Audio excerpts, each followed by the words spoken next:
অজয়নগর যাওয়ার পথে এইটা ৫ নম্বরের কাছে, তাই তো? রত্না চপ সেন্টার রোজই আসতে যেতে দেখি, কিন্তু দিদির দোকান কিন্তু ভীষণ জমজমাট। তো এখনো রাত্রি বাজে কি হচ্ছে, মুড়ি মশলা মাখছে না দিদি? হ্যাঁ হ্যাঁ, মশলা মুড়ি হচ্ছে, মশলা মুড়ি মাখা হচ্ছে। এছাড়াও চপ, পকোড়া, চা, সমস্ত কিছুই। এত রাত্রে গরম গরম আলুর চপ ভাজা হচ্ছে। মুড়ির সাথে আরো কি ভেজে রেখেছেন এখানে?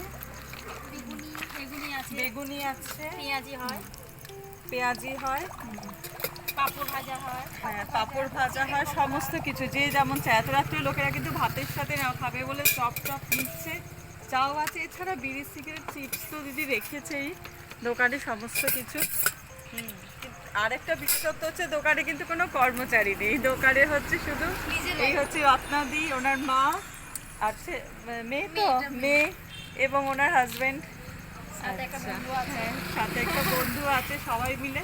আর দোকানটাও বেশ সুন্দর, একটা বড় ছাতার নিচে খোলা হাওয়ায় খুব সুন্দর। রোজই এই দোকানটা হাঁটতে যেতে দেখি, কিন্তু এত কিছু পাওয়া যায় আর জানতাম না। আজকে দেখলাম, কি লোভ সামলাতে পারলাম না। এই যে গরম গরম চপ ভাজছে, দেখেছি আগে একদিন খেয়ে দেখেছি, চপটা খুবই ভালো ভাজা হয়, যাতে মানে যখন যে আসে সেভাবে গরম গরম ভেজে ওনারা রাখেন।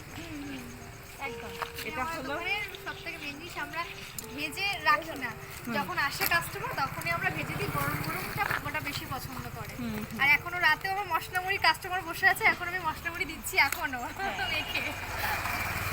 এটা সন্ধ্যে থেকে দোকান চলে, এই রাত অবধি সমস্ত কিছুই, মশলা মুড়ি থেকে শুরু করে চপ, চা, বিস্কুট, সিগারেট, আলু কাবলি, সমস্ত কিছুই চলে। ঠিক আছে, রত্না চপ সেন্টার। ভিডিওটা পছন্দ হলে একটু লাইক করবে, শেয়ার করবে, একটু কমেন্ট করবে। Thank you.